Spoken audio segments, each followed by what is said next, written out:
Welcome in, everyone. Hey, everyone. This is Everything Sucks. Let's Fix It, episode 12. My name is Ben Mayer. My name is Anthony Buono. Today is August 7th, 2023. It's a great day. Amazing day. Yeah, because we're talking. And whenever we're talking, that's when important shit is being said. Obviously. So, current events? Current events. Let's get into it.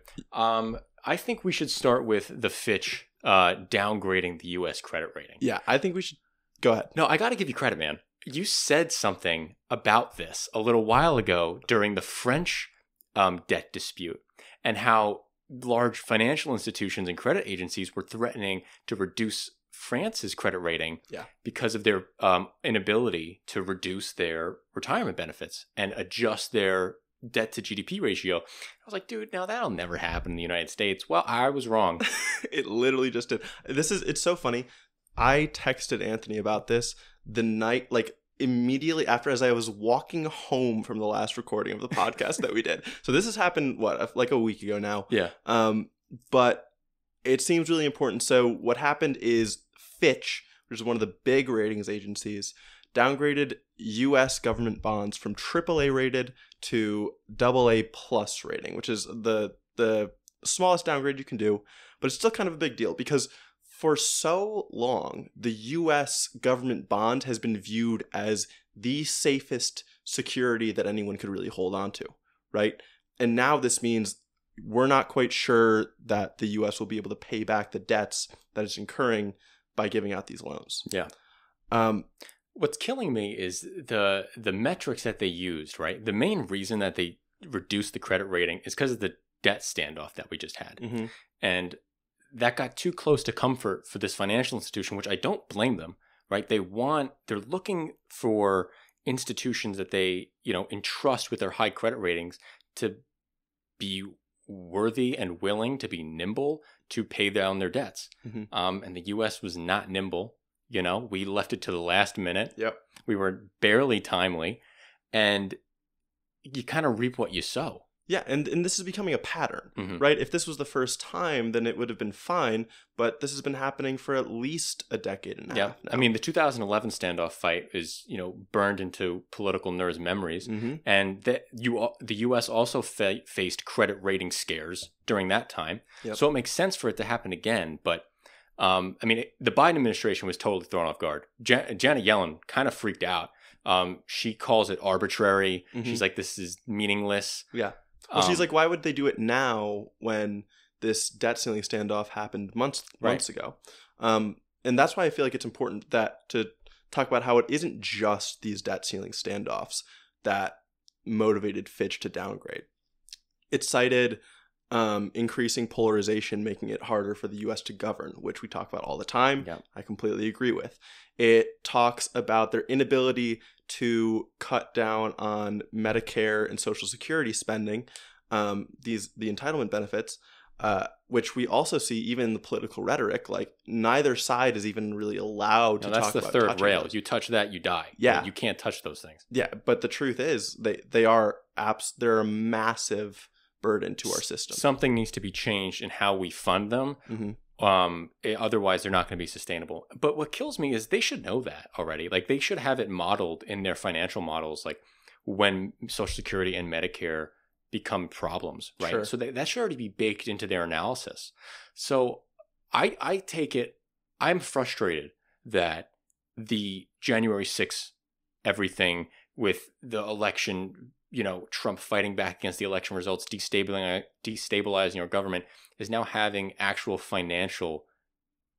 adding financial problems to our country. Yeah, and we didn't even mention that yet, but right. it was revealed kind of that in a different conversation that Fitch had. It wasn't in what they released, but they mentioned that the January 6th events led to this. And I think that's one, because it shows that our democracy might be less stable than we think it is. And two, it is another sign of our polarization and the fact that now we do have consistent persecution of political enemies against each other. Yeah, and that persecution makes it impossible to govern, right? Mm-hmm. When you go out on TV every week and you say that these people are the enemy and they're evil, how are you supposed to get into a room with them and then raise the debt ceiling? Yeah. How are you supposed to do that? How are you supposed to come together and talk about how to deal with Social Security sovereignty and Medicare sovereignty? How are you supposed to have those conversations when you're calling each other evil all the time and pedophiles? Yeah. You can't. And it's funny because I do think Biden being at the helm is like the best person to encourage that you're going to be able to work together with both sides.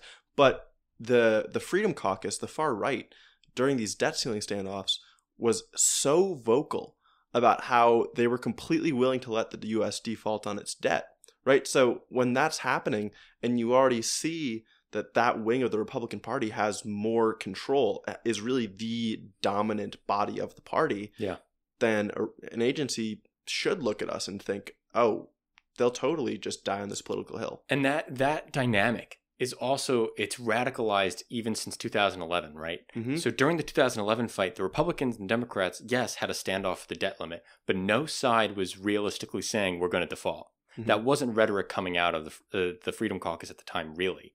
Now, you had a really, basically the entire Freedom Caucus saying, no, we're going to default. We should default. We can't pay down our debts. We should default right now. Yeah. And like that change in rhetoric, when you have that group of people in the governing majority now pushing for or suggesting default, of course, credit rating agencies are going to be like, why would we trust this institution? Yeah. They're actively telling us not to trust them. What I don't want people to take from this, what are you going to say? Do you have something to add on the political stuff? Okay. So I'm going to switch to the Social Security Medicare topic. I don't want people to look at this downgrade, and I hope lawmakers don't look at this downgrade and say, we need to cut Social Security and we need to cut Medicare, because that's not the right mindset. What we need to do is balance their budget. We can balance their budget one of two ways. We can either decrease what we pay out, or we can increase what we take in. Mm-hmm. The way Social Security is currently taxed is everybody in your payroll pays an 8% tax into the Social Security system for your first $250,000. After $250,000, you don't pay any Social Security tax on any money above that. If we removed that cap of the $250,000, Social Security would be sovereign until 2070. That's all we have to do. But raising taxes on people who make more than $250,000 a year, people aren't willing to bite that bullet. That's insane to me. Insane. Yeah. I also am on the side of we can cut some of our Social Security payments. You are? Yeah. Because I think we pay everyone, including billionaire CEOs. Yeah. Like, how many people who are over 65 are worth more than $50 million?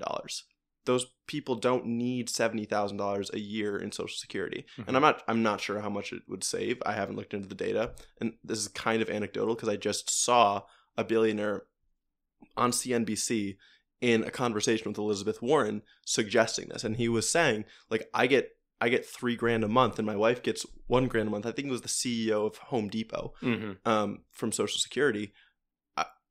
I know it's the political third rail, but don't pay me that. Do you remember do you know what Warren said in response? I'm curious if you know. I saw it on TikTok and I'm pretty sure the clip cut off. But I am against that.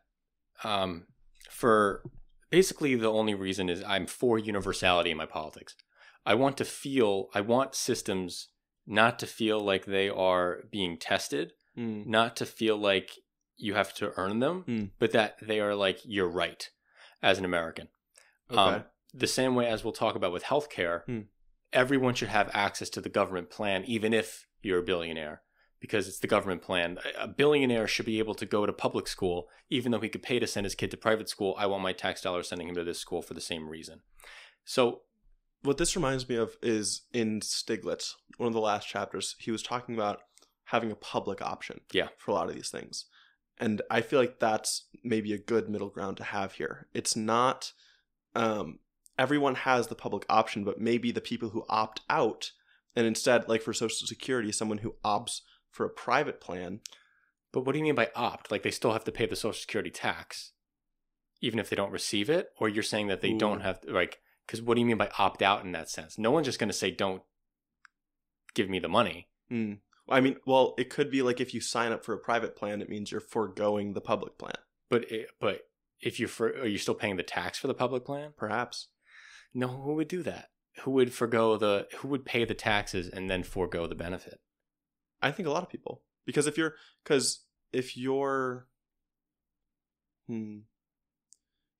you're going to choose the option that makes you more money. So the idea to me, it's like a 401k or something else.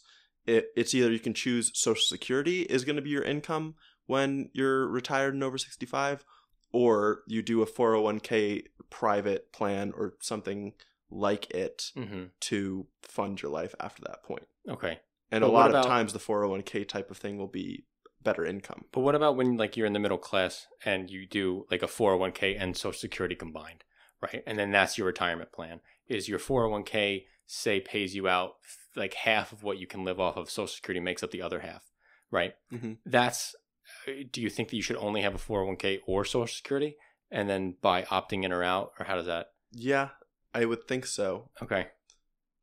I understand the notion that we want to cut Social Security out for people at the top.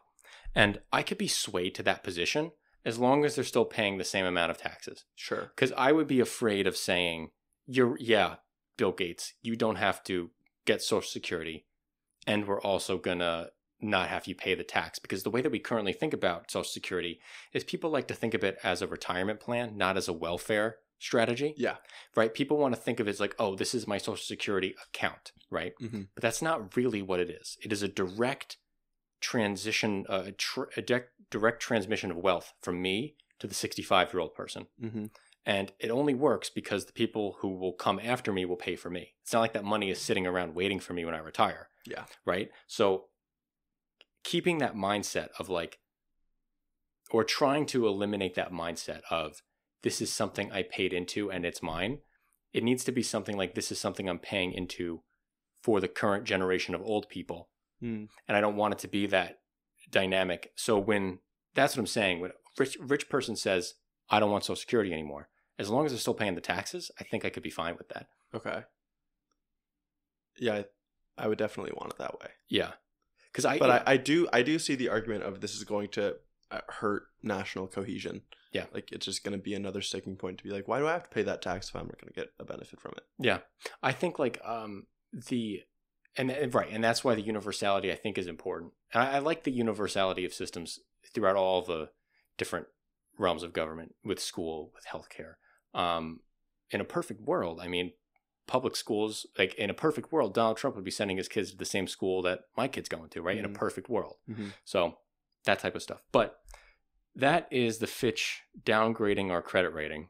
Wild story. And I don't know if there's actually going to be any economic downturn to this. The one other thing that I would have brought up is that we're just going to have to pay more on the debt. Right, because our interest might go up. Exactly. And already we pay about 17% of our expenditure every year on just paying off our debt.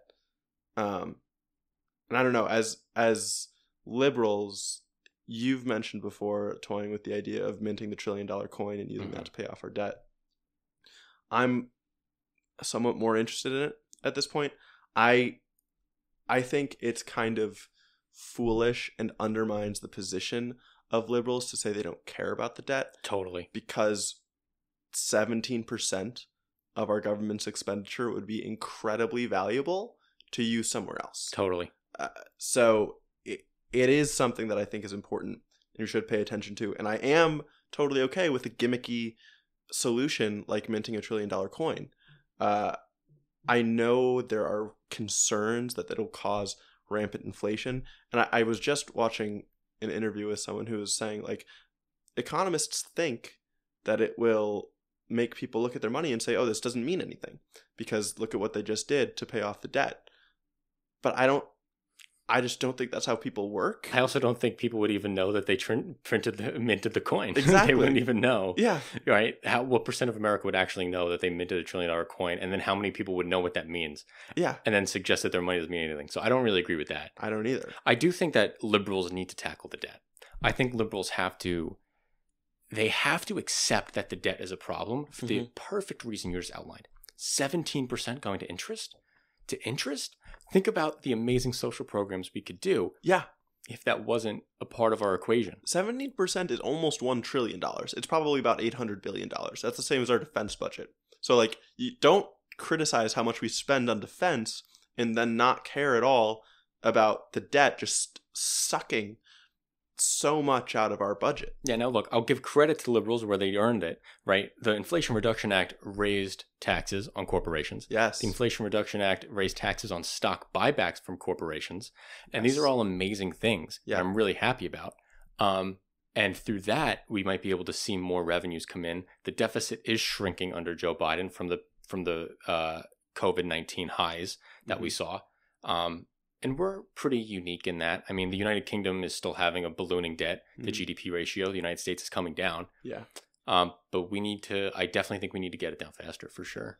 Yeah. Which I think, like, just no one wants to touch the fact that we do have to implement more taxes. I mean, progressives are of course fine floating it, but even moderate Democrats, they don't really want to speak out on that much. No, and they won't. And it's a hard thing because I don't understand. If you actually went out there and you sold this as we could save Social Security tomorrow, all we have to do is raise taxes on people who make $250,000 a year or more. I feel like that's a winning message. Yeah. Right? I don't know any liberal who's making $300,000 a year and then would say, I'm not going to pay more in taxes. Because if you phrase it as Social Security is going to go away unless we raise your taxes by, whatever percentage, 6-8%. But it's even less than that when you do the whole marginal thing. But like, no wealthy liberal is going to be like, okay, Democratic Party has abandoned me. Maybe a couple, but not enough to swing votes, man. No. If you're that wealthy and already voting liberal, you don't care. Yeah, no, I think if you are against raising taxes on people who are making $250,000 or more, I don't know if I can call you liberal.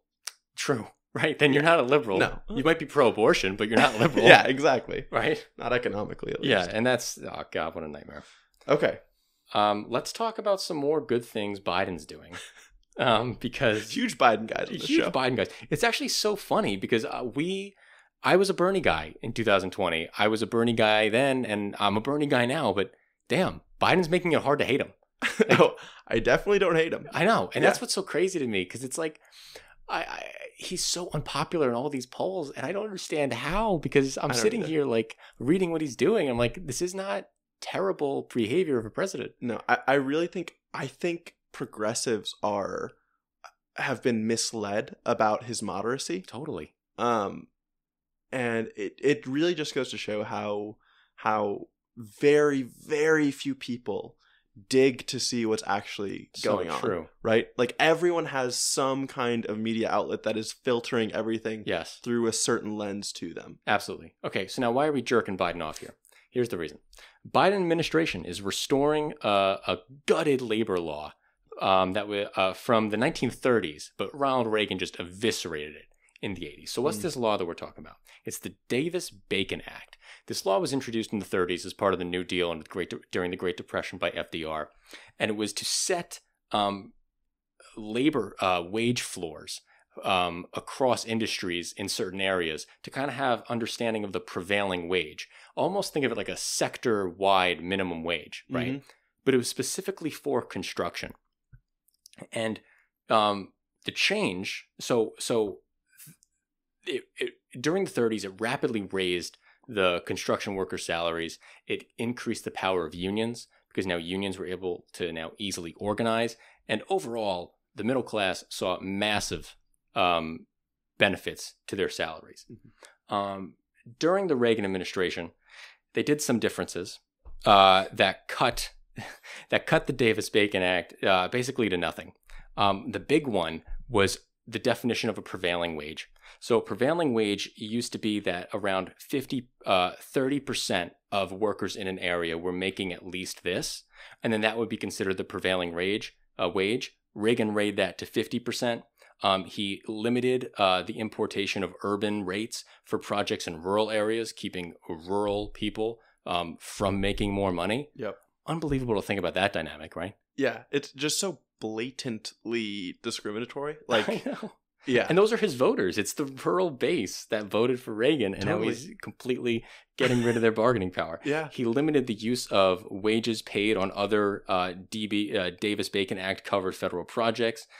So that's like that's cooking the books. That's crazy. So basically, the projects that had their wages already supported and lifted up by the act now were excluded. Yes. So it's just removing the data points that are positive. Yes.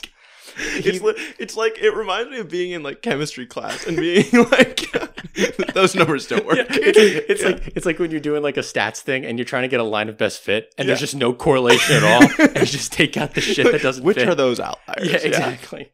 And then another thing he did, expanded the potential use of unskilled helpers on federal construction. So the unskilled helpers weren't covered by the prevailing wages, so he expanded the use of them on federal projects. Yeah, they weren't covered by them, but of course their wages would still contribute to whatever the wages, the prevailing wages were. Of course. Yeah. Of course, right? Unbelievable. And then he eliminated the weekly payroll report so that the federal government couldn't keep track of what the prevailing wages were. That luckily got shot down in court because that was so blatantly bullshit Okay. that even the Supreme Court knew that, or even the court system Even knew the that was Rehnquist court. The Rehnquist court. So, okay. So who is against this?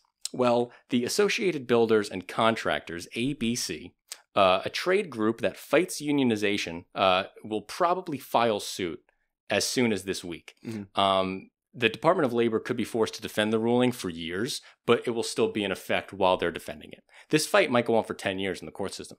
But this is one of those things where this is where the battle needs to happen. Inside the Department of Labor, we need to have allies of the labor movement who are going to be willing to push this. Yeah. So Biden is fighting to restore that 30% rule. He's fighting to restore that urban versus rural divide. He's fighting to get rid of that unskilled labor part.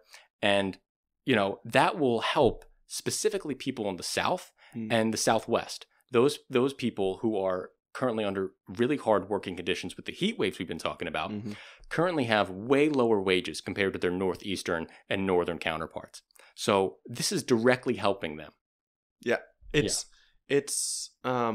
I'm curious, and I didn't go deep enough on this, what the legal intricacies of this look like. Mm-hmm.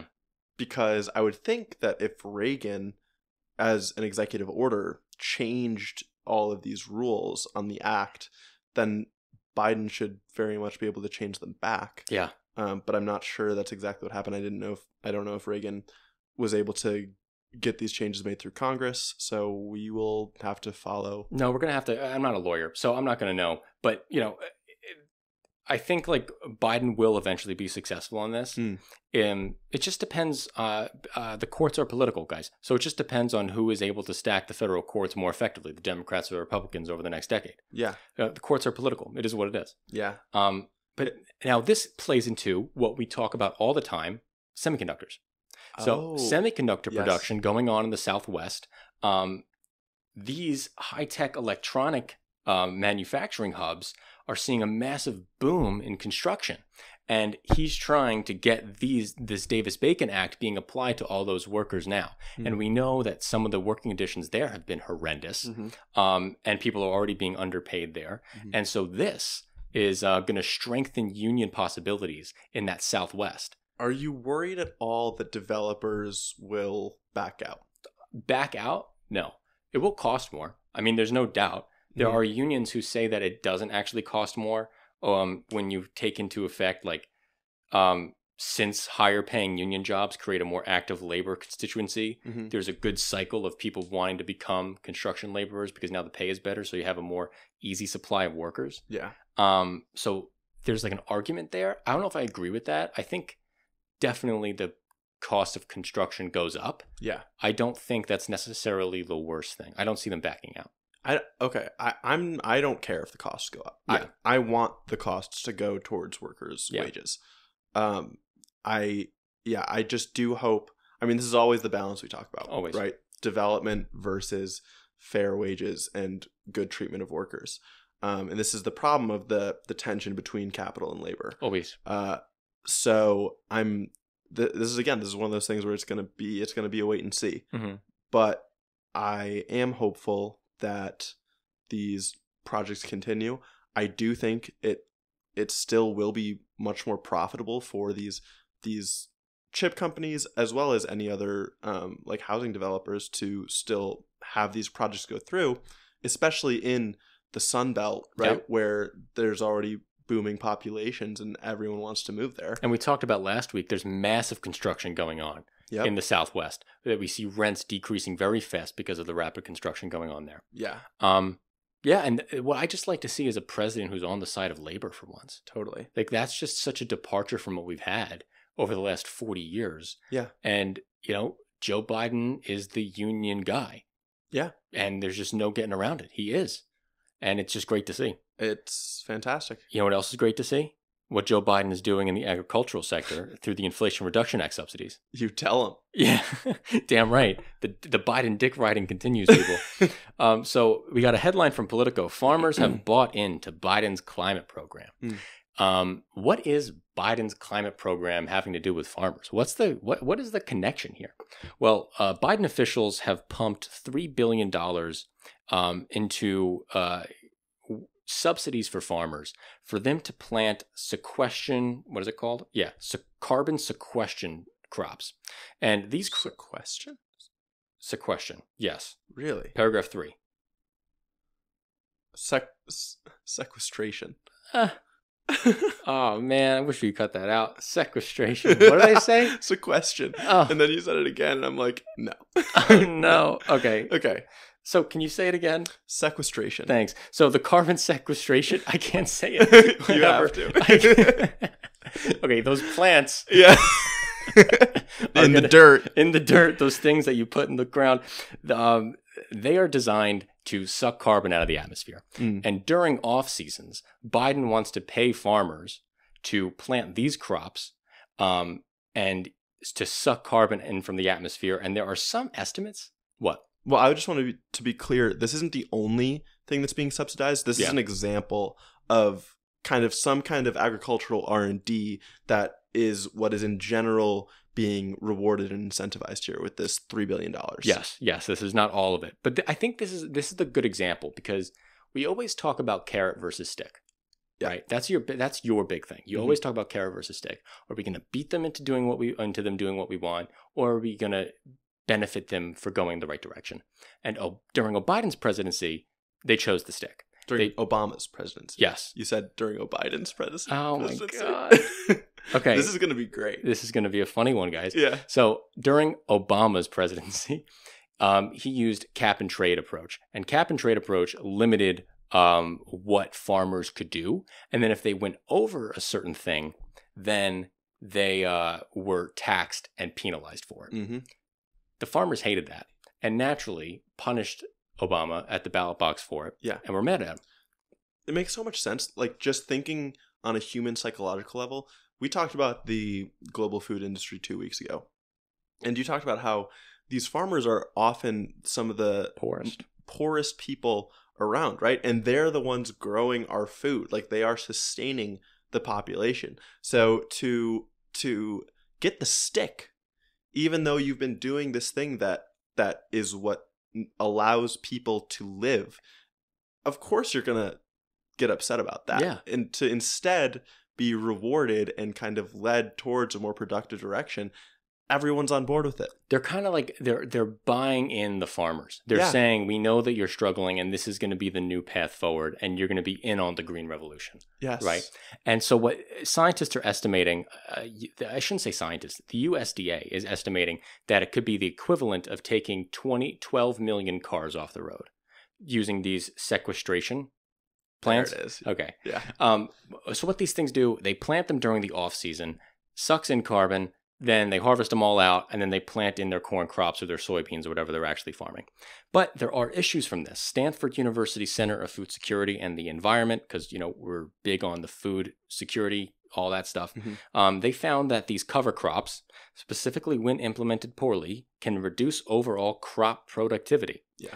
That reduction in crop growth can cause spillover emissions in other areas of the world where farmers would have to ramp up their own agricultural production. Mm. So that's an example of, the soil being too overutilized throughout the year. Yeah. And that's causing the actual crop of the food we eat to may get weaker if we use these cover crops. So worries about sequestration, whether it will actually cause more farming and more emissions around the world. I'm completely okay with this because these are the gambles that we now have to take in the battle against climate change. Totally. Right? Things could go worse, but we need to incentivize the research and development. I think somewhere in the article, in this Politico article, the member from the Biden administration's agricultural department specifically says this is basically going to be a big science experiment. Mm-hmm. We need more of those. We need more science experiments. Big science experiments because we need to figure out what the most effective ways to reduce our emissions in all of these different areas, including agriculture, is going to be. So I'm hugely on board with this. No, listen, we are now at the point of no return. We need to start figuring this out. Yeah. And the Biden administration is taking some more steps on climate change. I didn't put this in our list here, but I just remembered, I read an article earlier today. I can't find it now. But we were talking last week about Operation Warp Speed with the vaccine. Mm-hmm. And we were talking about the fixing of I-95 in Pennsylvania. And we were talking about how when the government wants to do something, it does it. And we just need to organize the political will to get it done. Well, the Biden administration is doing its own Operation Warp Speed type thing for carbon removal from the atmosphere. As of a couple days ago, they are opening up a whole new realm of investment and portion of the government dedicated to try to remove carbon from the atmosphere. Really? Yes. And we are now at that point where we need to start not just transitioning our economy, but we need to undo the damage we've done. And we need to start sucking in as much carbon as possible out of the atmosphere, and the government needs to be 1,000% involved. Yeah, I have looked into carbon removal a little bit in recent months, and what I saw is that there's relatively very little funding. I thought it was only like maybe a few hundred, like 100 million in the budget, but maybe I'm wrong. No. They I hope I can find it, but basically, yeah. So there are technologies that are already out there that can remove carbon from our atmosphere. I think a project that I was reading about, one of the biggest ones was removing 60 pounds over the course of a month, or it might have been 60 tons over the course of a month, which again was the equivalent of some 100,000 cars on the road for that amount of time or something, which really is not even a dent. It is barely a drop in the bucket. But the way that you scale these things up is by pouring a ton of money into them. Yeah. Right? Economies of scale. So I'm on board with more funding for that as well. He needs to prove I think he wants to prove that it's going to work on a small scale and then up it. You know what I mean? Sure. He wants to prove wants to prove that it's possible and that companies will actually do it. Yeah. Right. That's his game. It's also tough because this is one of those things that's gonna have to be entirely government funded. They're going to be the only customer for these companies. And so if climate change continues to be a politicized issue and companies can't trust that funding is going to be consistent, they're not going to invest in that infrastructure. Exactly. I think this is when the socialist in me truly comes out. And it's like, we need a department of the government, like a section of the EPA that is in the business of sucking carbon out of the atmosphere. And that's their job. Yeah. We need to hire how many people we need to hire. And then their job is to suck carbon out of the atmosphere. And they get paid good salaries. And then all they do all day is hire contractors and do this nonstop to suck carbon out of the atmosphere. Yeah. That needs to be a department of our government. I'm not opposed. What kills me is I never used to beef for that because I didn't want to bake in the fact that we could keep using fossil fuels. You know, because I don't want us to think. It's almost like when you have like massive credit card debt and you have like 3 different credit cards, and they're all at like 20% interest rates, and then you consolidate all of that into like one personal loan of 10%. Sure. And you're like, oh, I consolidated my debt. My interest rate went down. I don't got to worry about my debt anymore. I don't want that to happen with carbon emission. Sure, I get that, but the problem is there's already too much carbon in the atmosphere. Like there's no going back. Like we need to. And like where we've set our goals for, which oftentimes are around 2050 to be carbon neutral or zero carbon, we're going to emit so much carbon until then. Like even though we're trying to ramp down, we're going to blow past 1.5 degrees warming, maybe get towards 2 degrees. So we need to, God forbid, 2.5. Yeah, we need to not only try to flatten that out, but try to bring it down if we can. We have to bring it down if we can. Yeah. So yes, that's next. Let's see. Next, let's talk about the July jobs report. So we got some pretty good news from the July job report numbers. Not gangbuster, not incredible news, just pretty standard news. The United States added 187,000 jobs in the month of July, and the unemployment rate changed a little bit at 3.5%. Still a very good economy, very good growth.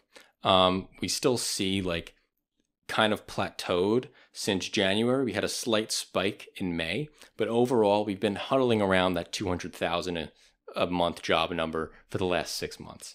We're looking at the age participation rate in the labor force, and this is some really great stuff. So between the ages of 24 to 54, we have 83% participation rate. This is better than our pre-COVID levels of our economy. So 83% of people between the ages of 23 and 54 are in the labor force. That's awesome to see. Yeah. That's a huge rebound from where we were. This is, again, one of the things that Stiglitz talked about. Is one of the most effective ways to boost your economy is just to get more people working. Yep, exactly. And more people working, that's amazing. You know what's even better than that? Their wages going up. Yeah. And what we saw here with comparison to the consumer price index of June, which was 3%, right? We talked about that 2 shows ago. The July wage numbers are up 4.4% over last July, which means real wages are up 4.4% over last year.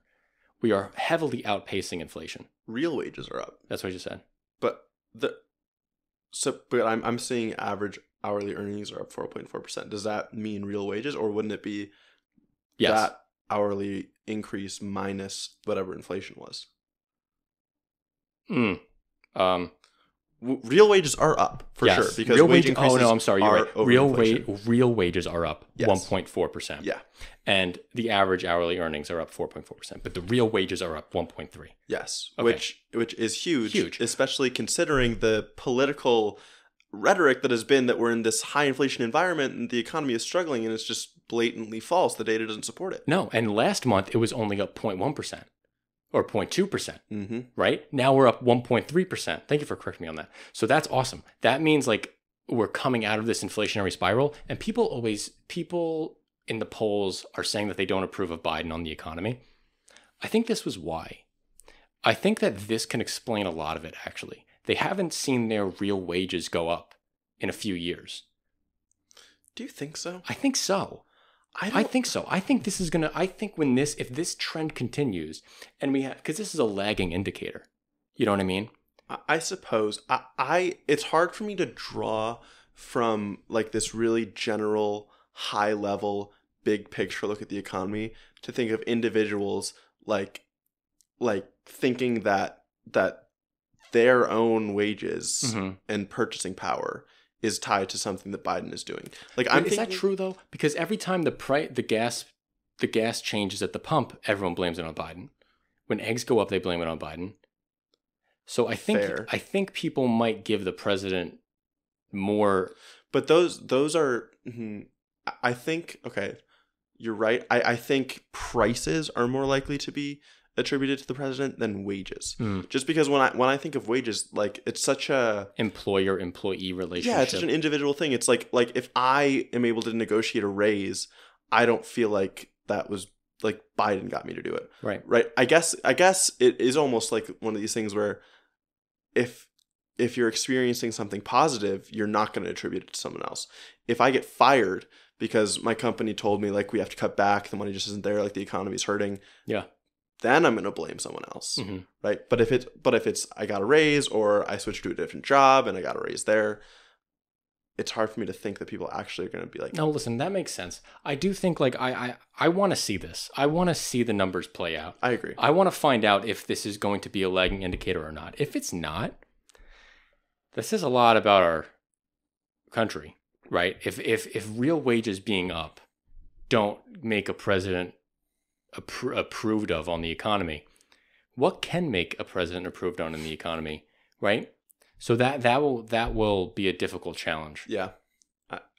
Yeah. And I mean, I'm skeptical. No, I I'm know. cynical. I'm cynical too. Because man, you make me cynical. Well, I'll just refer to what I said earlier about how people are getting all of their information through a tailored lens that isn't changing in any way. Mm-hmm. People who think that Biden's been bad are probably just always going to think Biden's thinking bad. he's bad. So then let's break down into where these jobs were created, what sectors. Yeah, this is exciting. So we see education and health, 100,000 jobs, naturally. That's always one of our biggest things. Health and education, always one of our biggest sectors of growth. Health especially. Yeah. Okay. Then we have construction. Huge. Yes. 19,000 more construction jobs. Hey, maybe that's why the David Bacon Act is coming out from retirement. Yeah. Right? Yeah. It's like they think of this stuff. Leisure and hospitality, 17,000. Government jobs, 15,000. Still seeing government job growth. Retail job, 8,500. Manufacturing, minus 2,000. Interesting. We talked about this last time a jobs report came out too. Same stuff. Yeah. I think last month it was negative 2,000 too. Yeah. Once again, I think what we probably mentioned is something like the CHIPS Act, right? Right. These fabs aren't Takes time. up. Yeah. They're getting constructed. Yeah. Right. So, and then the next one, this one worries me. Business services, down 8,000. Now, business services are like your contractors, your consultants. Their employment is going down month over month. People suggest that could be a slowdown indicator, not necessarily a recession indicator, because the Federal Reserve has now projected we're not going to have a recession this year. But it could be a slowdown indicator, because when companies are having problems or they're stressed, the first thing they do is fire the temporary guys who they don't have to pay severance to. And those are your contractors. So the business services going down could be an indicator for slowdown and slower job growth in the next month. I would probably put my money on job growth will be slower, not negative, but I do put my money on like 150, 160 instead of the 187 we're at. Okay. Yes. So now digging even deeper into that crosstabs, baby. We're going deeper. Construction jobs. What's getting constructed? Well, residential construction jobs are down 5%. Interesting. But non-residential building construction is up 10.5%. That right there is the CHIPS Act stuff going down. That's what that is. Okay. That is factory construction. That is huge. And we also see growth in residential specialty trade contractors, so what that means to me is the residential construction is somewhat at a little bit of a wash. You know what I mean? We talked about how there's massive construction going on, but their employment, general residential construction is going down while specialty residential construction is going up. I'm not an expert on residential construction. I'm not going to pretend I am. But the fact that there are more residential specialty trade contractors than residential building construction workers, I imagine that the latter is more important to building housing. So, okay. All right. Maybe. And then lastly, we see government job growth all the way through. Only place where there isn't is state governments, excluding education, which what I think that is that I think that's the American Rescue Plan running out of steam. Wait, I'm seeing it's state government education, which is the biggest thing that's down. Right? Oh, you are right. Sorry. Thank Yeah. you. Yeah. Excluding education is still 8.7%. So that state government education is down 19.7%. And it's all seasonally adjusted. So it's not just because summer let out. Yeah, 19.7% seems like a lot. It's just Right. 19.7% growth over last month. Oh. Yeah. Okay. So the growth rate is down 19.7%. Still going up. I see. Okay. But you know what I mean. Yeah. That makes sense. Okay. So that is the July jobs report. The July CPI report should be coming out. So next show will be that. Yeah. Good stuff. Cool. Now let's get into some international politics. We have some news on Niger. Last week we talked about a coup that happened in Niger, disposed the democratically elected government, and Nigeria threatened to invade if the democratically elected leader was not restored back to power yesterday. Well, yesterday passed, obviously, and they did not invade. The Senate of Nigeria voted to not give the president the permission to invade. So the Senate is not on board with invading. Yeah. And I need to give you credit here, because last week on our episode, you specifically mentioned how you think this would be a massive loss of legitimacy for the West African bloc if they didn't invade. And you further predicted that they wouldn't invade and that they would lose all their legitimacy, which I think they did. Is exactly what happened. They lost all their legitimacy. Yeah. We recently had a TikTok blow up where we were talking about this whole thing, and I don't understand why, but it was very popular in Africa, and yeah, they all accused us of saying that we wanted war in Africa, and if you watched it, it's not what we wanted. No, not at all. It was so funny. No. So now what's the update here? Obviously, Nigeria has not invaded, but Nigeria has taken some pretty intense steps. Nigeria has cut off Niger's electricity, and Nigeria is responsible of 70% of Niger's power. 70%. So there are rolling blackouts across Niger right now. That's crippling. Countries can't survive without power in today's day and age. It's totally unsustainable. And Niger has called up the people around the country to rally behind the flag and to start taking up arms and to get to the capital and like organize for their defense and everything. Oh. So they're mobilizing. I just don't think Nigeria is going to do it. But Niger is also doing things in response. Niger has shut down its airspace. It has threatened to shoot anything down that flies into their airspace. Mm-hmm. What is new over this week is the United States is getting involved. The United States is in contact with the military junta in Niger and is saying, look, we will restore your military aid if you restore constitutional order, and we will help you kick out Boko Haram. Boko Haram is an Islamist militant group in the northern part of Nigeria and the southern part of Niger, causes massive destabilization problems in both countries. And the military junta doesn't want them around either. This is an opportunity for Boko Haram to really repel on both of those countries. So the United States has some leverage. Okay. Yeah. Interesting. So, yeah. Some international commentary. Tinubu, the president of Nigeria, was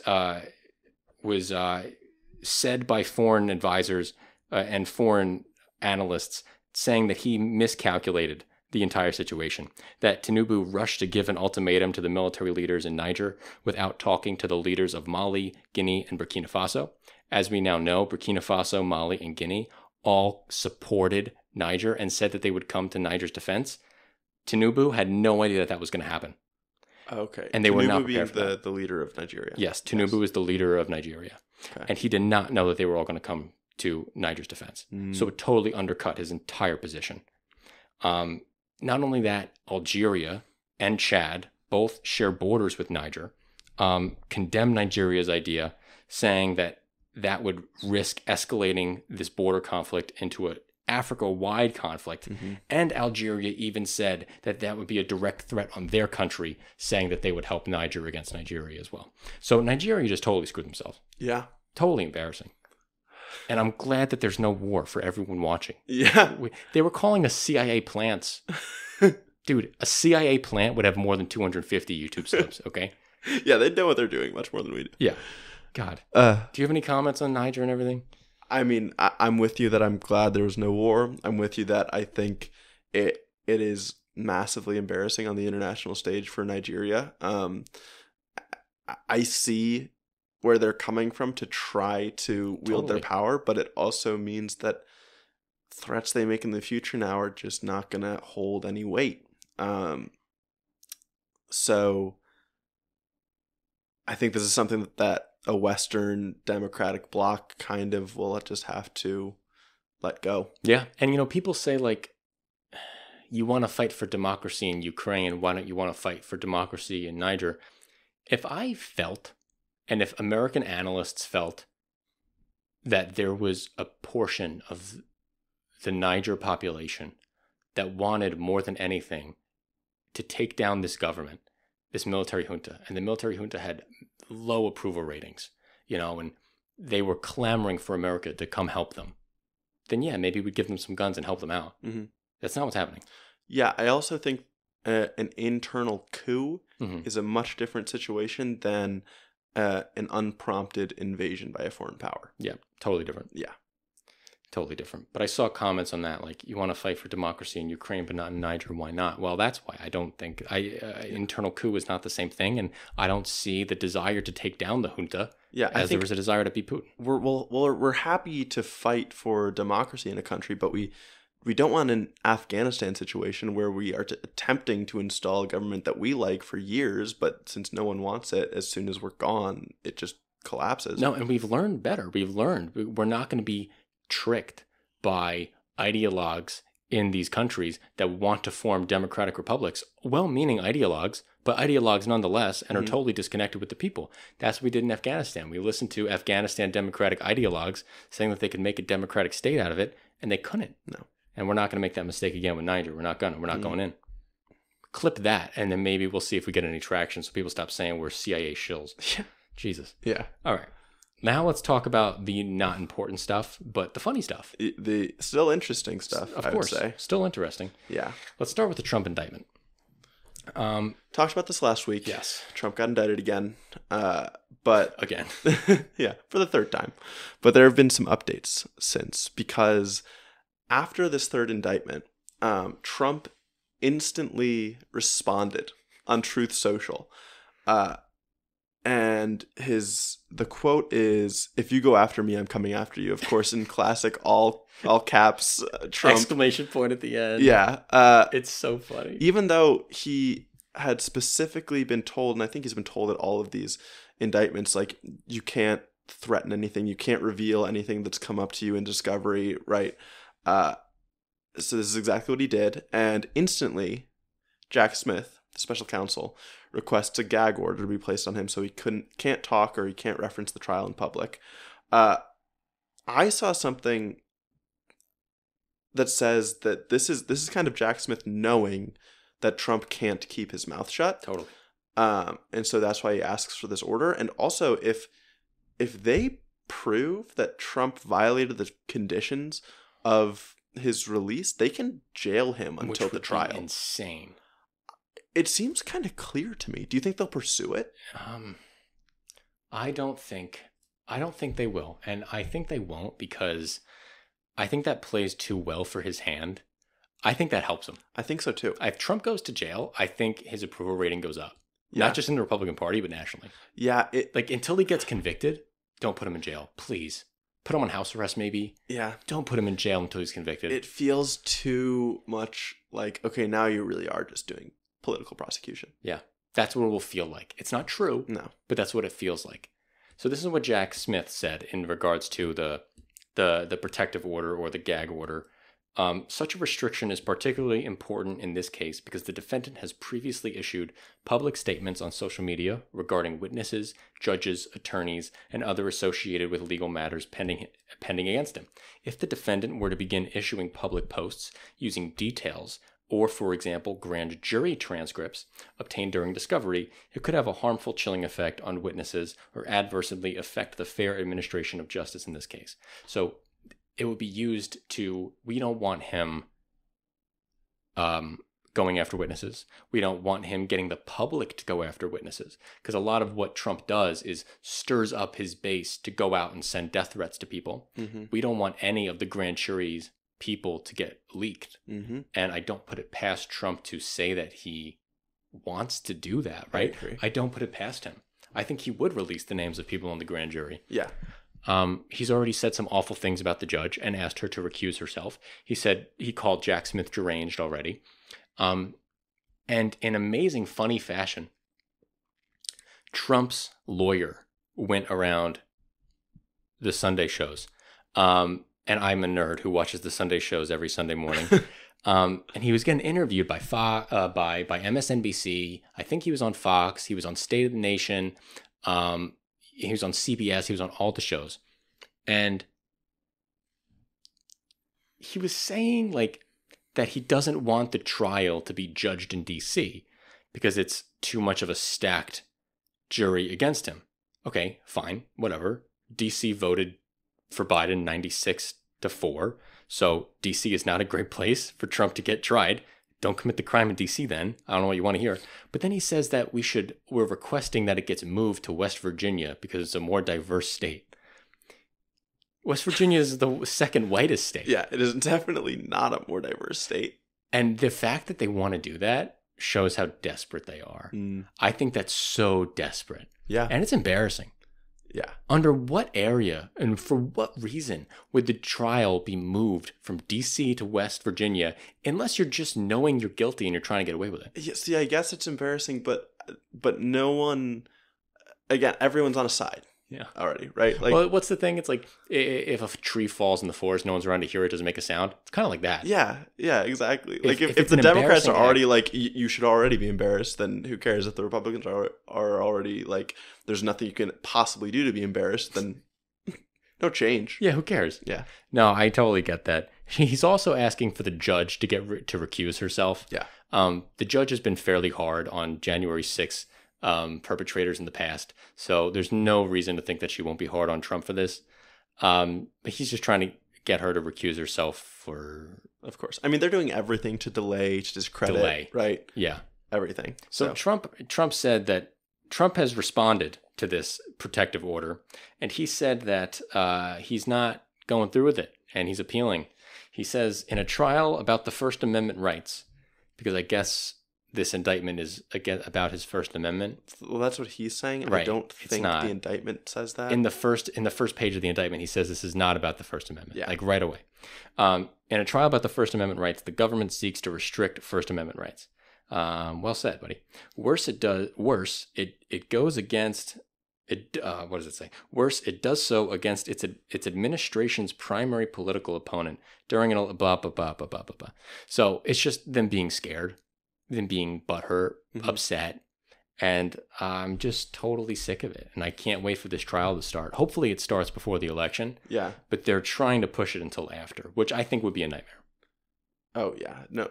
If he's president, then he won't get convicted. Right. They'll find there's too many legal loopholes that they can find there. Totally. And he's not even going to go to trial if he's president. No. Like the only way he stays out of jail, from my perspective, I'm not a lawyer. I don't know. But from what I do know, from reading the indictment and, having my fucking eyes open, the only way he gets out of this is if he gets elected again. Yeah. And I just want to give a little more context to what laws are being used to charge him.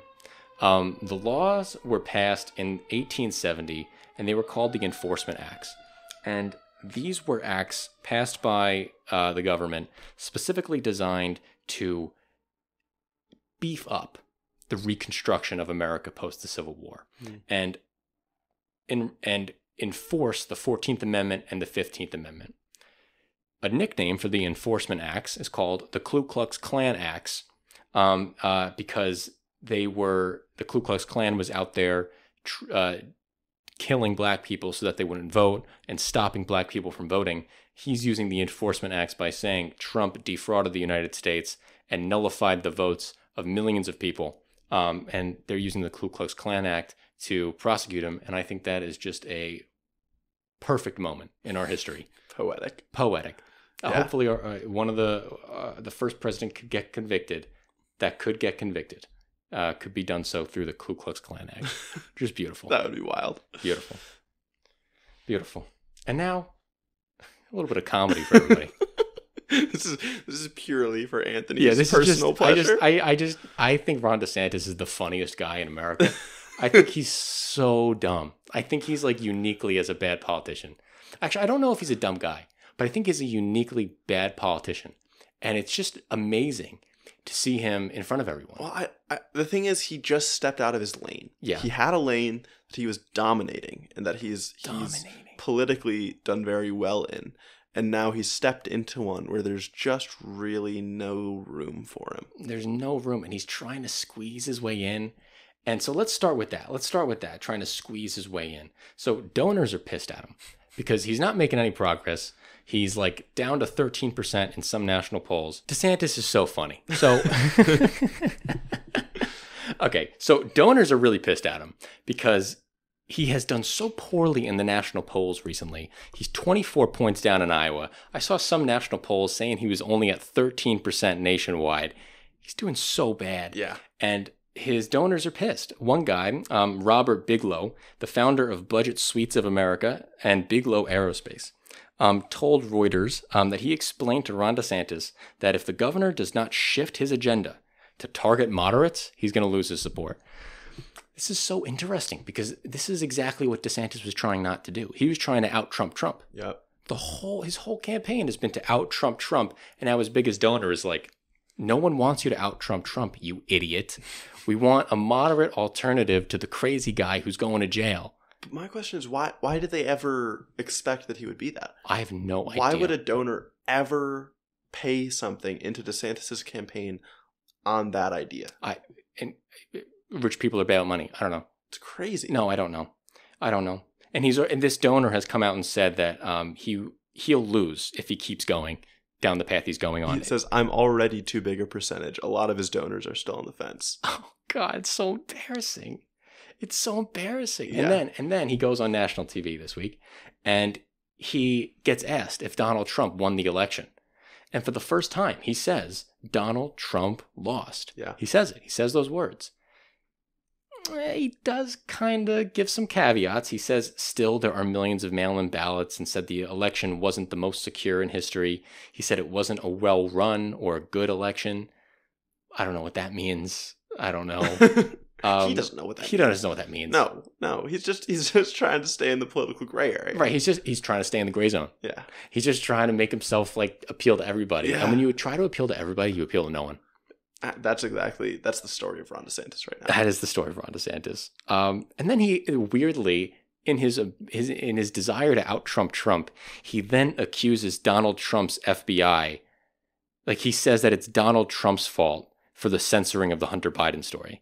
Like he blames Donald Trump that Hunter Biden got covered up by the FBI. Whether or not Hunter Biden got covered up by the FBI, I don't really want to say that out there because I don't think that's accurate of a description of what happened.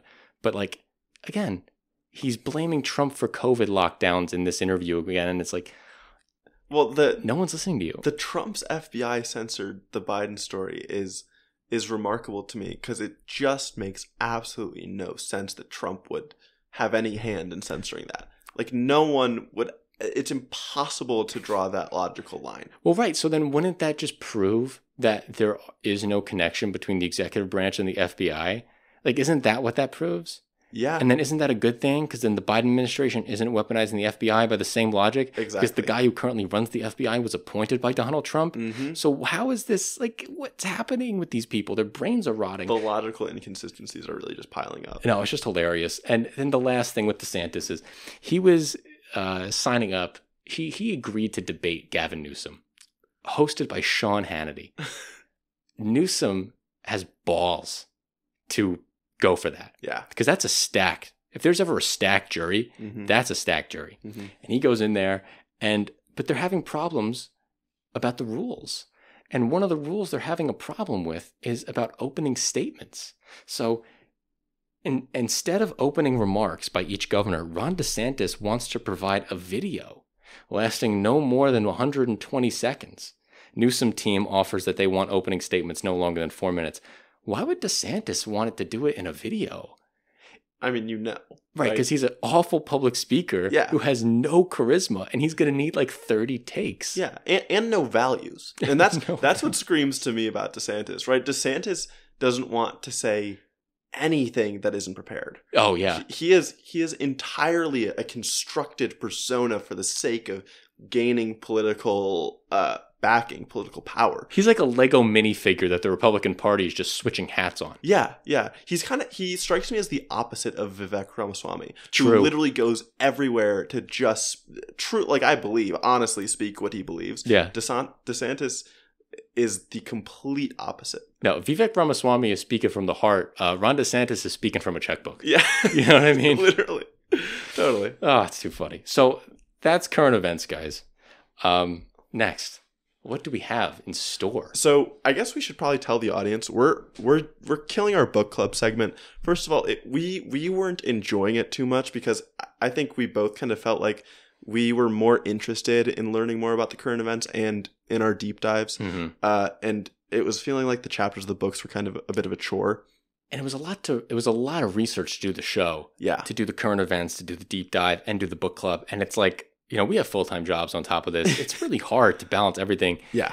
And I don't feel like we weren't getting a lot of value out of the books. Yeah, No. we learned a lot. And I'm sure everyone who listened learned a lot. But we even talked about with both of the two books that we read, we learned a lot of historical context to things, I think, but they didn't necessarily challenge or inform our own ideas. Yeah. And so at a certain point, it's like, okay, yeah, it's nice to know what the actual hard evidence and the paths to get to all these places were, but it's still taking us to the exact same place, right? We're not going anywhere different. It just felt like we were in like a little bit of an echo chamber with those books. Yeah. Yeah. And you know what? On top of that, when we're doing the deep dives, we can really learn a lot about policy. When you read a book about progressive politics, you can only get 20 pages, maybe 10 to 20 pages on healthcare max. Well, now what we're going to talk about today, we're able to go so deep and learn so much because we have so much more time and we can focus on just one thing instead of the overall grand thing that is the American economy. We can just focus. Yeah.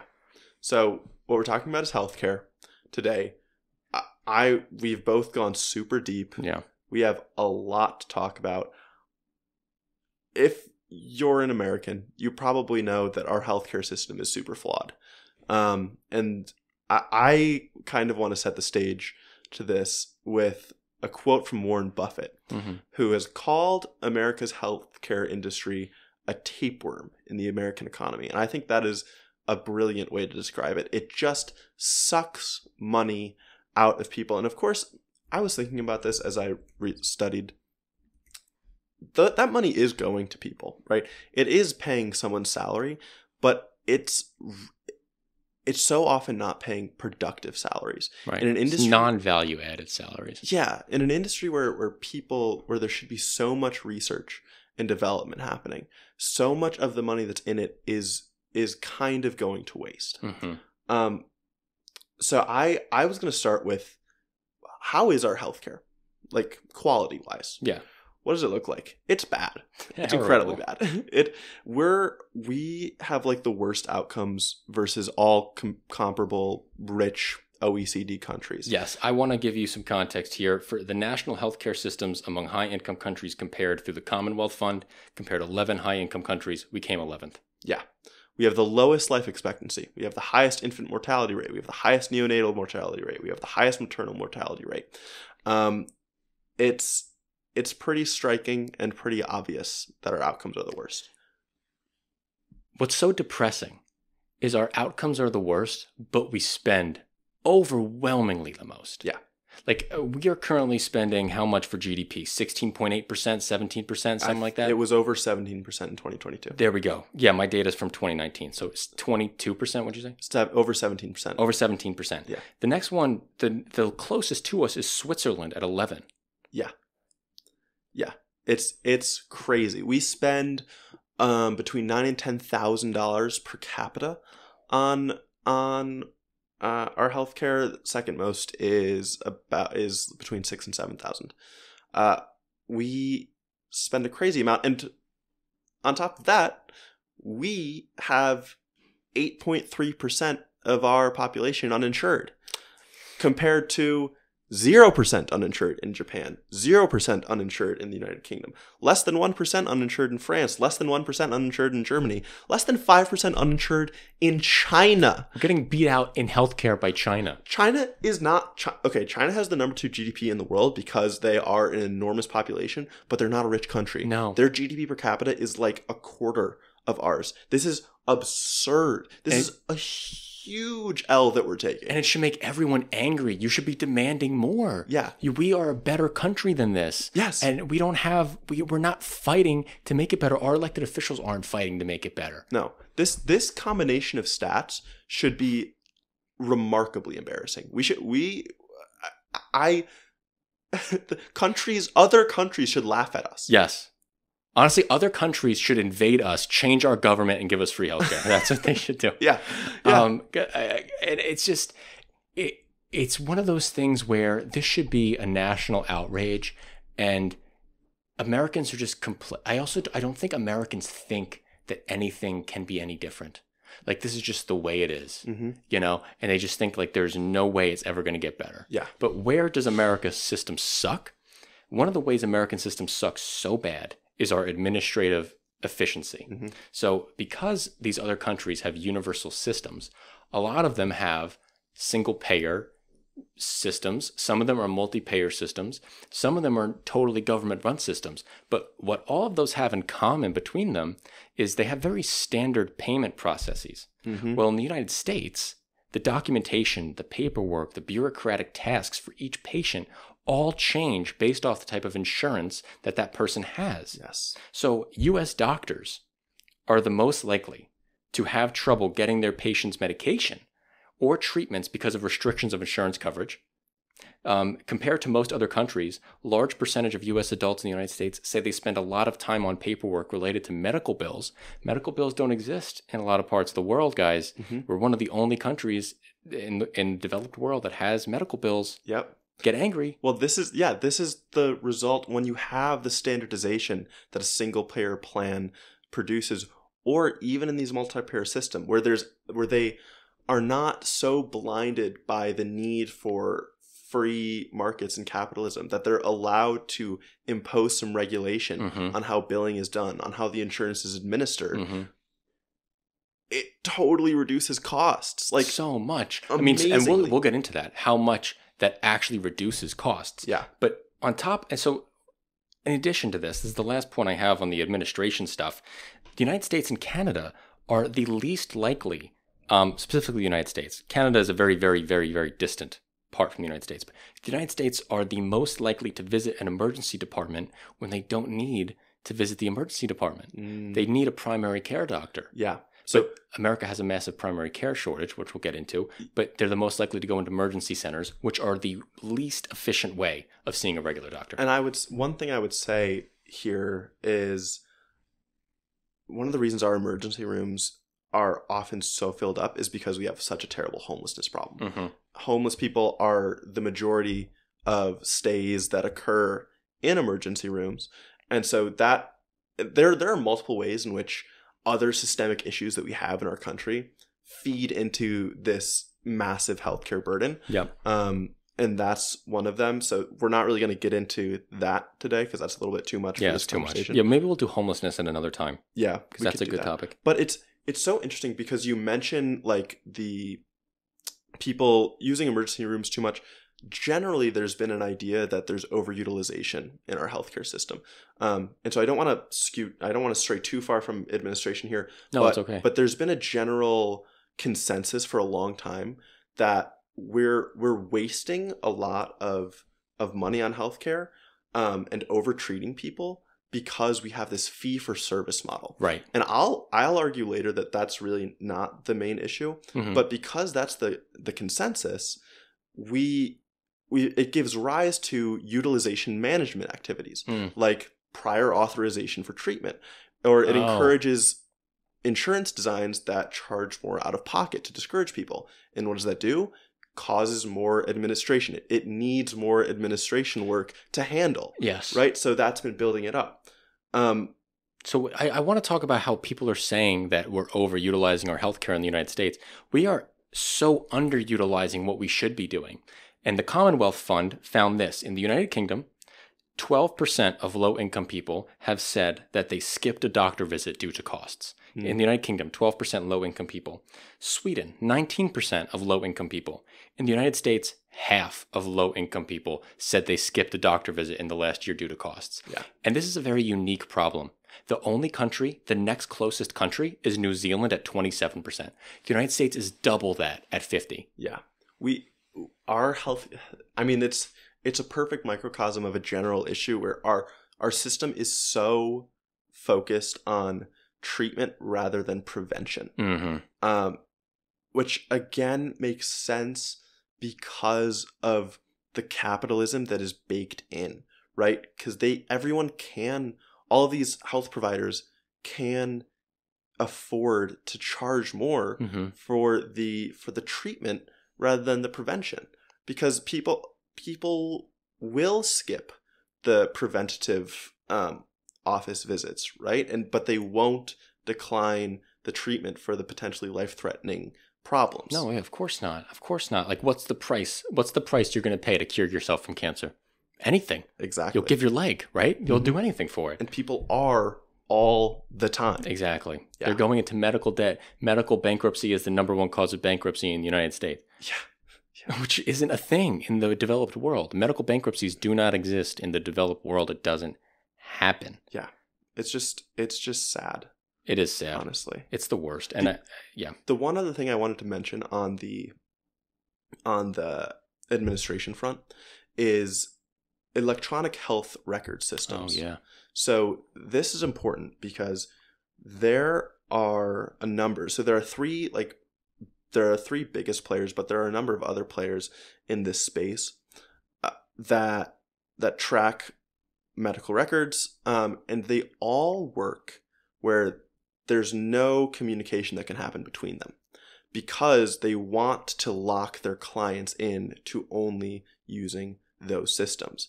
And what that means is when you do want to transfer medical records and you maybe have to transfer them to a different system, again, so much more paperwork, so much more administration. This is a place where these other countries have regulated that all of these electronic health record systems, EHR systems, can talk to each other easily. So you don't have to worry about all that. Yep.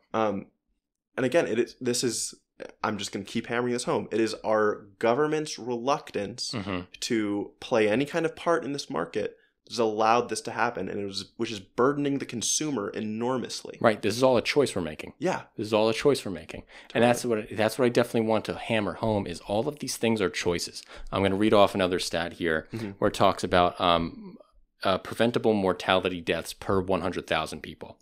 In the United Kingdom, Yeah, in the United Kingdom, it's 93 deaths per 100,000 that are preventable. In the United States, it's basically double that at 177. We are unique with this problem. The next closest to us is 119 per 100,000. That's Switzerland. Yeah. We are uniquely bad. I want to talk about our progress with this. So when we look at avoidable deaths and 10-year reduction in avoidable mortality across countries, since 2009, Switzerland has seen a 25% reduction in avoidable mortality. In Norway, you've seen a 24% reduction in avoidable mortality. In the UK, we've seen a 19% reduction in avoidable mortality. In the US, we've seen a 5% reduction. We're not making progress the same way the rest of the world is, and that's why our life expectancy is going down. Yeah. I'm curious where you would break this down. To me, it's one, people are discouraged from going to the doctor because it can bankrupt them. But this is another place where I feel like the other societal issues come in. Our fentanyl problem, right, is a huge contributor to this. Diseases of despair is something we learned about in Stiglitz, right? And how they're higher in the US than anywhere else in the developed world. Equivalent to 1990s Russia. Yeah. Yeah. And I think that's a huge contributing factor here. Oh, totally. Yeah. That is definitely where a lot of the excess mortality is coming from. It's coming from suicide. Yeah. It's coming from drug overdose. But it's also, it's a positive feedback loop in a very negative area where not providing these people health care is what's leading them into the despair, right? Feeling like they can't go get help without being bankrupted. What more despairing situation can you find yourself in? Where are you going to turn to when the whole country is like, yeah, if you try to get help, we're going to take your house from you? Yeah, it's absolutely ridiculous. There's no incentive for people to get better, and it leads to death. Yeah. So, it's just so sad. So I was going to talk about what are the underlying causes of these costs being so high? Because I think that's where I kind of landed as one of the root issues here. Okay. And I mentioned before, there's this conventional thinking that a fee-for-service model has encouraged healthcare providers to overtreat, right? Because the more services they give, the more they're paid by the insurance companies. But there was some data released comparing OECD countries in 2018 that challenged this and kind of rejected it, in my opinion. Because it showed that American utilization is actually pretty similar to every other country, except for imaging, which actually is which is one part of this that supports that wasteful treatment hypothesis. We do many more imaging, a lot like more CT MRI scans, stuff. MRIs. on people, and we charge a ton for them. But there's other kind of disconnected but important cost drivers. So first of all, hospital costs account for 31% of health spending that we do in this country, by far the biggest factor. They charge a ton for their procedures and tests like MRIs.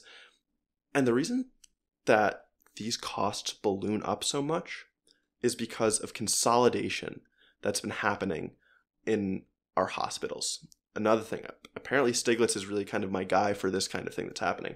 But we read about how many industries were kind of getting closer to oligopoly than monopoly. Well, this is even worse in the hospital space because hospitals aren't national industries. Right. They're local industries. You don't want to go, honestly, you don't want to go 10 miles to go to a hospital. You want to go to the closest. Exactly. Much less 20 or 30 or 40 and 50. And so the thing is, in these rural areas, which the United States has a lot of as a very large country, there are very few hospitals and people do have to travel farther. And so companies, massive kind of hospital conglomerates, have seen those as opportunities to become monopolies. Mm-hmm. So Appalachia is a great example where I'm forgetting the name of it, but one of these companies bought up every hospital kind of within a 100-mile radius of one spot.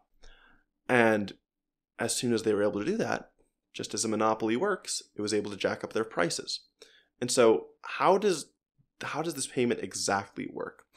Insurers negotiate on prices of services with the healthcare providers, right? So if insurers want to cover a certain area that's been monopolized, they can only negotiate with one hospital group, right? And so once that's the case, it's like, okay, you can either not cover this entire area, or you can pay whatever prices we ask of you.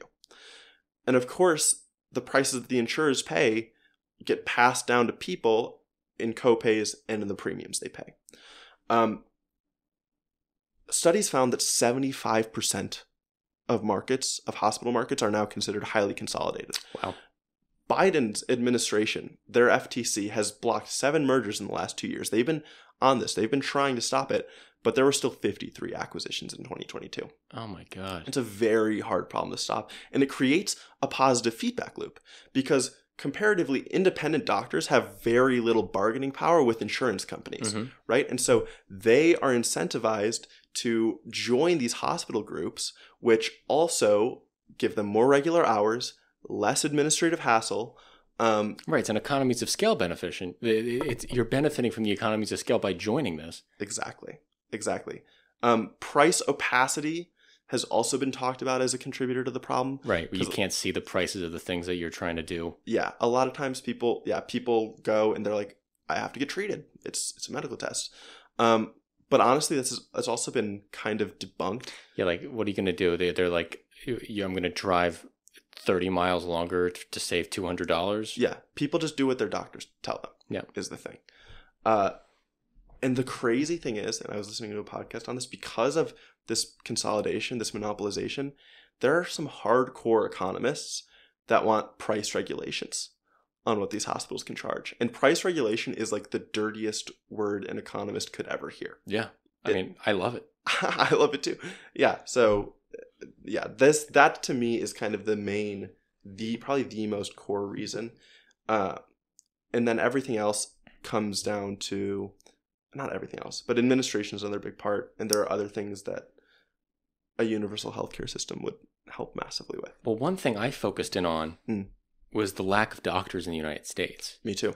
And that's a huge burden because it makes doctors, I'm glad doctors make a lot of money, but they make so much money as compared to everyone else in our society because the United States is very unique in how little we have of doctors, specifically primary care physicians. Yeah. So in comparing these countries through the Commonwealth Group, we have the United States as last, as the number, out of those 11 countries, we are the worst. Mm-hmm. Norway is the best among the 11 countries. They have a lot more supply of physicians per their population.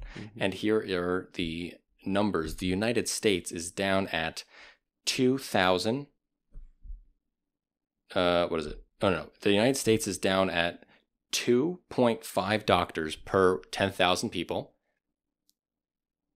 Denmark is up at 23 doctors per 10,000 people. Norway is at 27 doctors per 10,000 people.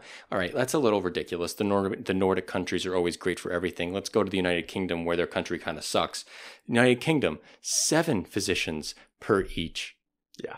So we are absolutely failing. And the United States is actually unique in having like a larger proportion of specialty doctors versus primary care doctors. And the reason for this is people who want to become doctors have to do 4 years of undergraduate school. Then they have to do 4 years of med school. Then they have to do 4 years of residency, or however long med school is. I don't know. 2 years? I don't know. 3 to 7. 3 to residency. 7. Yeah. Okay. So there's so much. And then the average person in the United States comes out with $200,000 to $300,000 in student loans. Yep. So they have to make a lot of money. Yep. So they get pushed into specialty groups and specialty programs where they can make $350,000, $400,000 a year instead of primary care / pediatric care where you make $200,000. Yeah, I have some numbers here on specifically how different salaries are. Oh, good. So for generalists in the U.S., it's $218,000. That's nearly double the mean of these other OECD countries. Yep. Norway's at 110. Second place is Germany at 154,000. Oh my! So God. we're 42% higher than second place. Specialists, $316,000 is our average, versus 202,000 in Australia. We're over 50% more, and we even have to pay our nurses more than everywhere else. We're 14%. We pay nurses 14% more than second place Australia. I went pretty deep on this too. Good. And I have a lot to say. Lowering doctor salaries could be part of the solution. But what I found is that doctors' remunerations are estimated to account for less than 10% of total health spending. What is remunerate? What is that word? Salaries. Okay. Yeah. What doctors are paid. Yeah, I knew what it meant. I just didn't know if the We're audience testing would. me. Yeah. So yes, it could be a problem. I did go deep into this doctor shortage because I'm talking about. I'm not saying that the doctor salaries are a problem. But why are the salaries so high? And then that's the problem. Okay, because the shortage? Because the doctor shortage. Okay, you think the shortage is the problem? I think the shortage is the problem. So did you go into why there's a shortage? Yes. About the number of MDs that have been given out. Well, you go first. I'll give mine after. Because mine is residencies. Okay. Is the bottleneck here? Okay. Yes. Yeah. So what I found is that there are about 0.8 residencies available for every medical student that graduates med school. And so that might not seem like that big of a difference considering like the acceptance rates that people hear about going to college, going to grad school, going to med school. But it's already such a tiny, thin funnel to get people into med school. To not be able to train all of those people to be doctors is an enormous problem. Mm-hmm. And that is what's stopping. Like, the residency spots need to expand, not just to 100% of med students that are graduating, but to more than that, so that the med schools can accept more students. Absolutely. And then that bottleneck, it's devastating. Could you imagine doing all that money to go to med school and then not getting into a residency program? It's absolutely absurd. To pay that amount of money and not get into residency is crippling. Unbelievable. Yeah. So now there's another aspect to this. The amount of doctors who join the workforce every year. How many MDs are given out every year? Well, in 1980, this is I don't want to bulldoze you, but I want to talk. I have more about the residencies. Oh, then go about the residencies. It would probably just make more sense. You know. Okay, so there are not enough residencies. I just want to go into why is this the case, right? People know that this is a problem. So residency spots are funded by the Medicare program. And there's a portion of it that it spends about $15 billion a year on residency spots in the country. Here's the thing, though. That was set in a 1997 piece of legislation called the Balanced Budget Act. No. That cap was always expected to be raised. It never was. Oh my God. We've been funding the same amount of spots with the sole exception of a modest increase of funding from one of the 2020 COVID bills. Wow. Okay, it created spots for 1,000 new residencies. It's not nearly enough. Right now, 70% of hospitals train more residents than Medicare funds for. So it's getting funding from other places, but the Medicare funding is still the vast majority of what they have. But the problem is more complex than this. It's not only the lack of funding, there's a lack of teachers. So they're called preceptors in this case, the doctors who are actually going to teach the residents. This is so messed up in so many ways. So there's a lack of supply of training sites, which is partially due to that consolidation I was just talking about earlier, right? Doctors are being given more work because they're in hospitals that are maximizing their hours, and oftentimes they're given billing targets once they are working for an organization, wow. which means that they have to spend all of their time treating patients and they can't even sign up to try to be a teacher. Furthermore, there are many more non-medical students that seek these spots and get these spots. They apply to them, including nursing students and physician assistant students, PA students. So we have these problems of we need more funding and we need more preceptors. Meanwhile, doctors face the highest rates of burnout ever. There was a survey in 2021 that about 21% of the doctors who were asked questions in the surveys expected that they were going to leave the field in the next 2 years. That's exactly Guess what I found. It's been 2 years. Yep. So it's like a really bad problem. What are the solutions? Schools are mulling over paying preceptors. But which again, that cost is almost certainly going to fall on medical students, right? In tuitions. And those tuitions that are going to be paid for with student loans that are not defaultable, not bankruptable. Yeah, exactly.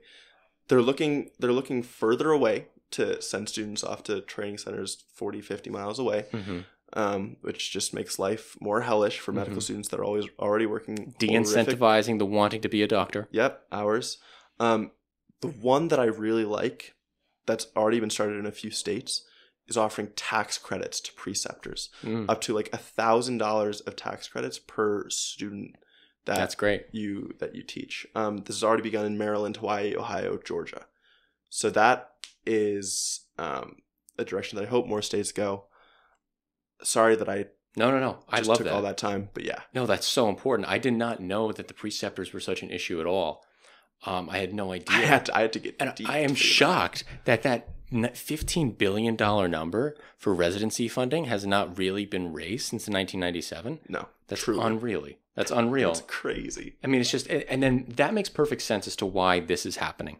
So I took a little bit of a deep dive into where how many doctors are joining the workforce every year. So in 1980 is our base year, okay? After 1980, there was a feeling in the medical community. There was a report. There was too many doctors. Yeah.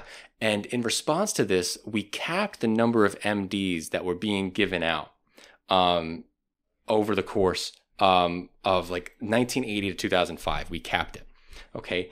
And because of this, we saw the population of the United States keep going up. But the number of doctors that graduated every year at 1980 just flatlined. And we hovered around 80% growth for doctors, but, still continual 100% growth to the population. So we're seeing a 20% gap open up every year. When the moratorium ended in 2005, we started seeing that increase again. And eventually it will catch up. It looks like it's catching up. But there was a huge gap created over these last 25 years caused by bad government policy. Yeah. And also, 1980? Who was president then? Yeah. Ronald Reagan.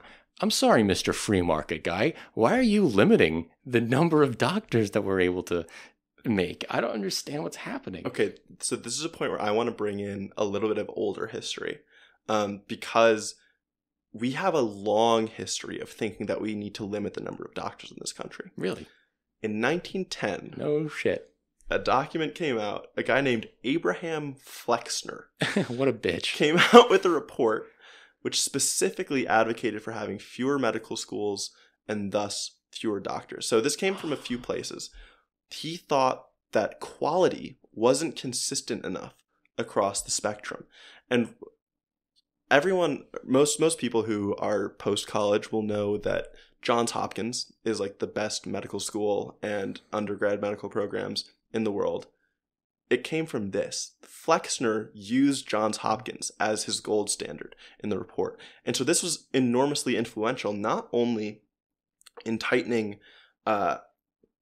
standards for medical schools, but in encouraging them to admit fewer applicants. And it set the standard for our entire medical school residency system. Wow. So listen, it is only the US and Canada that has this whole 4 years undergrad, 4 years medical school, 3 to 7 years residency. What happens in other countries is they 6 years. 5 to 6 years undergrad, and that undergrad study is their medical school study, and then they become doctors. And Flexner was like, we need to be more stringent.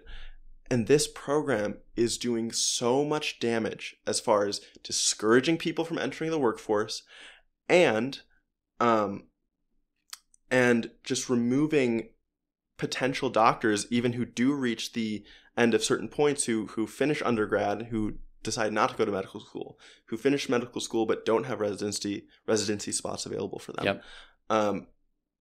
And it's wild that since our system grew around that report now, we're so ingrained in it. We're stuck in it. That like trying to transition out of the med school residency system seems impossible. It seems like a daunting task. I can't even fathom how you would do that. No. It's almost like it's so difficult to imagine the world that you're a world different from what you're currently living in, right? Yeah. It's easier, this is a famous quote, it's easier to imagine the end of the world than it is to imagine the end of capitalism, right? Yeah. And that's how I feel about that. I agree. It's easier to imagine a world with no doctors than ones that don't go to undergrad and then medical school. Yeah. But that's how the rest of the world operates. And I think one of the things the United States should do as a prescriptive thing, I think the United States should allow doctors from Canada to come to the United States and practice. I think the United States should allow doctors from other European countries, Norway, Denmark, UK, France, to come to the United States and practice here. And we should try importing their doctors, because as much as we need reform here, we have a bubble of open spots built from that 1980 moratorium on MDs that we need to fill right now, because we're going into this retirement age of the baby boomers, and we need to pump people in to fill that hole right now. I definitely agree with you on principle, but because we have such a messed up administration system, I honestly don't know if we could attract them. These doctors have to do so much work that they weren't trained for and that they don't like. No, that makes a lot of sense. And that makes a lot of sense. I mean, the United States is the only country among comparative countries that employs health navigators. Yeah. And these health navigators help people get around their insurance. So you don't only have to pay for your insurance, you have to pay for somebody to help you use your insurance. United States is the only one that has that. It's ridiculous. I have one more thing I want to talk about on the price issue, which is pharmaceuticals, which is like the biggest political issue that I think comes out of this. Obviously, like everything else, we have the highest pharmaceutical spending per capita by far. Of course we do. Why wouldn't we? 54% more than second place Switzerland. For 3 common pharmaceuticals, the U.S. price is more than double the next highest country. This is something that the Biden administration has made progress on, because they had made an update to Medicare Part D, which is the provision of Medicare which provides for pharmaceuticals, that the government is allowed to negotiate on pharmaceutical prices. Thank God. Which it hadn't been able to do before. And so this is going to be big, not just for people with Medicare, but for bringing down prices across the board. Yeah, this is going to be huge. They were looking to get it also applied to the private sector. That ended up not going through. They tried to get an insulin price cap of $35 in private and public healthcare. They only got it in public, not all the way in private. Some private suppliers of insulin has come down to $35 in response to the negative public backlash from the administration, which is really great to see. But they didn't get that done from a policy perspective yet. But yeah. But I mean, to me, that perfectly translates into what I think the last part of this conversation should be. I want to do one more thing. Okay. I want to do one more thing on comparing us to the rest of the world. Yeah. I read a lot about Norwegian healthcare. Yes. Because Norway has the best one in the world. They have the most amount of doctors per person. They have a very, very great way of funneling and creating doctors. And I want to just talk about how Norway works, so maybe we can learn something. Yeah. So in Norway, there is universal coverage, and it's funded through general taxes, payroll contributions, okay? Patients make co-payments for some services and products with caps on out-of-pocket expenses. The way that it's organized is, I think, a great blueprint for how America could organize a similar system.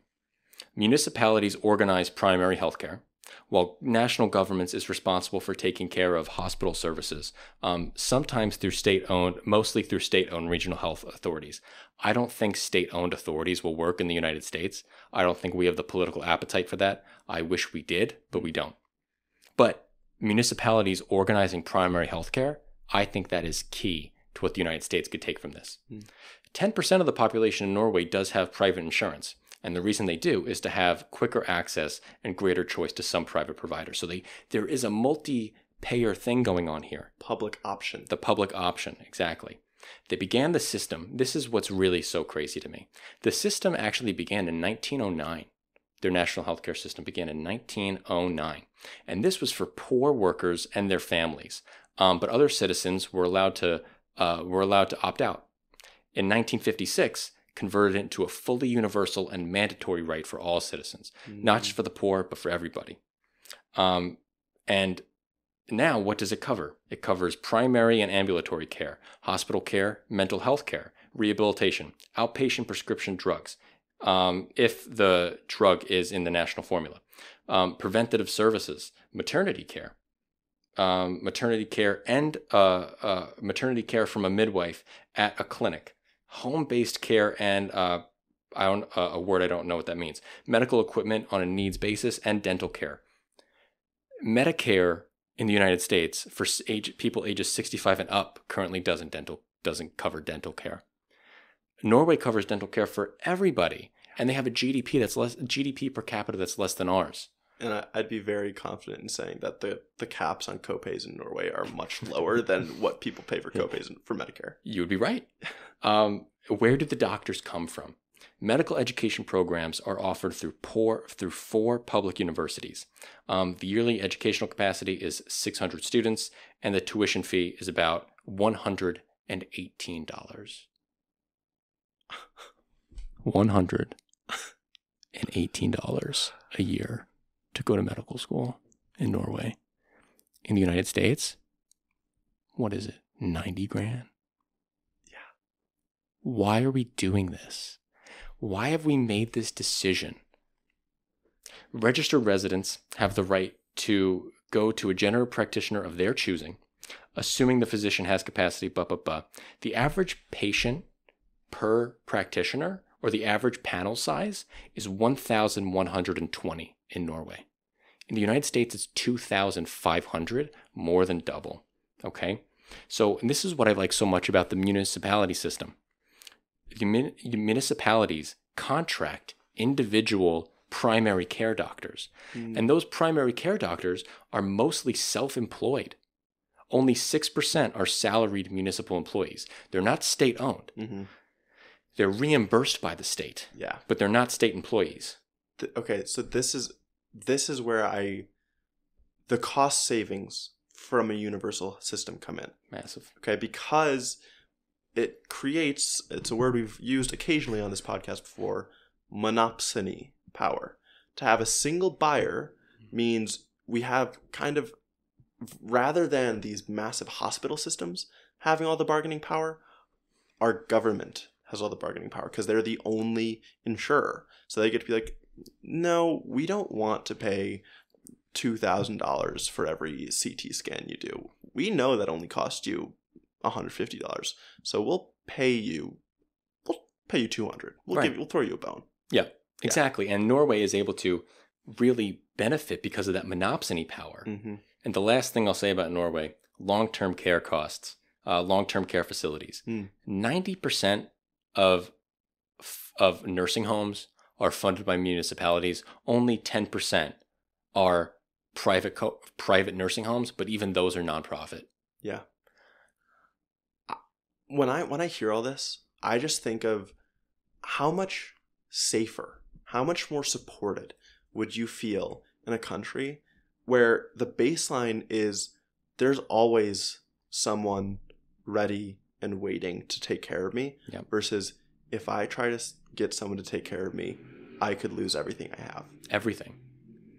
Again, health medical bills are the number one cause of bankruptcy in the United States. It's just night and day, and it is sad. Like, it's sad to think about that burden for people to have. No, I mean, I when my mom was growing up, she broke her nose, and they weren't able to go to the hospital because they didn't have health insurance. Mm. So my mom lived with the broken nose and just waited for it to heal on her own. They got a splint from, one of their friends, and they made like a homemade one. It's like, that's not the world we should be living in. No. That was in the 60s, right? But Norway had a universal health care by 1956. And I get it, guys. Norway's a smaller country, whatever with that. Well, here, so you can apply it to scale. Let's get into why. Yeah. Why not? Yeah, why Right? not? So it was floated in like the 40s, 50s, and it was actually, I found an article that talked about how it was initially proposed by the National Medical Association, Mm-hmm. which arose out of the Freedmen's Bureau, because And we've talked about that in the past. yes, which was formed from the slaves being emancipated after the American Civil War. In the South, after the Civil War, there were diseases that rampantly ran through black populations, including smallpox. And so it was kind of unsurprisingly mistreated or not paid enough attention to by the majority white establishments. Shock. But the National Medical Association was formed by black doctors, and they proposed later on universal health care. But because racism was so powerful at the time, that was one of the major reasons it was shot down. It was also just post World War II, and it was called out as socialist, a critique we still see constantly today to call out any big government program. And so that's kind of why we still don't have it. Mm-hmm. But the other reason, I would say, it is the cost. Yeah, the cost. Estimates for the cost range from $24 trillion to $36 trillion over 10 years, which is a lot. Mm-hmm. Universal health care has actually been tried before in the United States, in Vermont. Yes, it has. It was tried in 2011, and they actually never figured out a way to fund it. The proposed tax plans that they would have had to implement to fund it was decided that they were too high and would potentially cause economic shocks. Mm-hmm. And so it never actually happened. Now in Vermont, they still are campaigning to have universal health care to bring it back. A lot of the citizens are disappointed. But I guess the more pragmatic politicians decided that it wouldn't be possible. Well, I'll tell you this. To make this happen in America, it has to be national. Can't be done on a statewide basis. Can't happen. We need the power of the federal government fully behind this if we're going to make it work. And we need to, because we need payroll taxes to make this work. We need larger progressive taxes on the wealthy to make this work. We're going to need enormous progressive taxes. I want to make that very clear. Yeah. We would need this 24.7 trillion, or 36 trillion. If you say 30 trillion is kind of the midpoint of these estimates, Mm-hmm. that's 3 trillion a year. That's about 60% more than all of the taxes we brought in last year. Yep. So we need a lot more taxes. Where do we get that money from? I think it's a simple answer. The average typical family of 4 with an employer-sponsored health insurance plan spent about $28,000 a year between the employer premium and then their contribution. The employer spent 56% of that. The employee spent 27% of that, and then the out-of-pocket expenses was around 17%.